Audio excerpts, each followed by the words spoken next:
It's 8:30. Good morning. I'm Ian Crouch with Hunter News. Workers at Muswellbrook's Mount Pleasant coal mine have chipped in $10,000 from their own pockets to help a colleague injured in a rigging accident. It comes after 250 workers downed tools for 3 days this week amid claims mine bosses failed to seek medical attention for the injured man. A union official took him to hospital where he had surgery to repair a muscle which had been torn from the bone in his upper arm. Mining management has acknowledged the incident took place, but says mine safety issues are the responsibility of the engineering contractor on the site. Hunter drivers are being reminded to be vigilant this Queen's Birthday long weekend.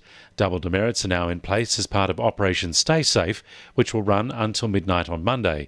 Assistant Police Commissioner Michael Corboy is urging drivers not to take any risks. It's about enjoying yourself this long weekend. It's about getting out there, enjoying time with your family, and the last thing you want to be is grieving a lost relative because of some foolish action that you've taken as a driver. Residents of a Tyres Hill street have been left with hefty repair bills after more than a dozen vehicles had their tyres slashed. The damage spree happened sometime on Wednesday night, and some cars were also broken into. It's revived memories of a serial tyre slasher who punctured more than 130 tyres around Tyres Hill and Mayfield for almost 4 months in 2016 before being caught by police.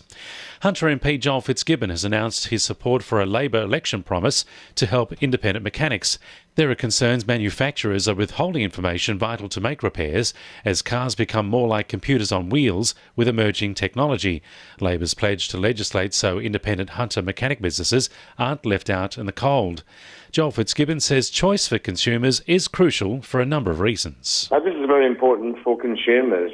Some people in remote parts of our regions can't access car dealerships easily, and of course it goes to cost. The more control the manufacturers and dealers have over repairs, then the more it's going to cost motorists all around the country. Hunter residents are being encouraged to watch out for the launch of a new app which will make it easier to track pollution on Newcastle and Port Stephens beaches. Marine organisation Tangaroa Blue has teamed up with Hunter Local Land Services to develop the technology, which allows for real-time monitoring of rubbish collected and remaining. It comes as sporadic debris continues to wash ashore after the YM Efficiency lost 83 of its containers off the coast of Port Stephens last week. Tangaroa Blue Managing Director Heidi Taylor says the data provided by community members could help prevent future pollution. We use that data to work with the community itself, but also industry and government on strategies that actually stop this stuff from being released into the environment in the first place. So I guess our big mantra is that all we do is clean up. That's all we'll ever do. So we need to figure out how to stop this stuff before it gets into the environment. Commercial fishermen in Newcastle are expected to benefit from rent relief given to the Newcastle Co-op. The state government has announced it will extend the life of a 50% waiver until mid-2020 to give the business a chance to keep abreast of changes in the industry's daily operations. Parliamentary Secretary for the Hunter, Scott McDonald, says tourism and restaurants across the Hunter rely on the success of the co-op. I think co-ops are very, very important. It is iconic there in Newcastle. They do provide a marketing mechanism for the fishing industry there. So it's important that they're financially stable and going well, and they are going well, but this just gives them a little bit more financial viability, and then that helps them to support the fishermen themselves. Sport for our sponsor, PRD Nationwide East Maitland. Knights fan are gearing up for a bumper battle of the two most informed fullbacks of the competition this weekend as they face James Tedesco and the Roosters.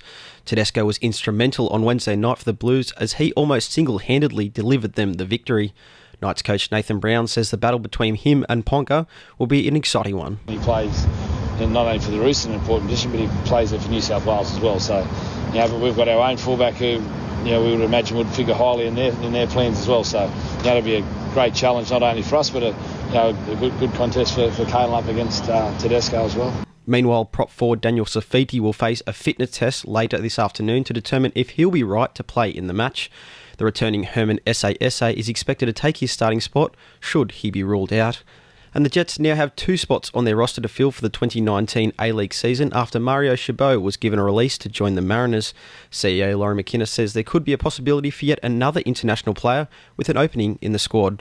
That's sport. I'm Josh Sim. And the winning numbers in Powerball are 34, 30, 14, 32, 22, 24 and 23. And the Powerball number is 9. 2NURFM News Time, 25 to 9.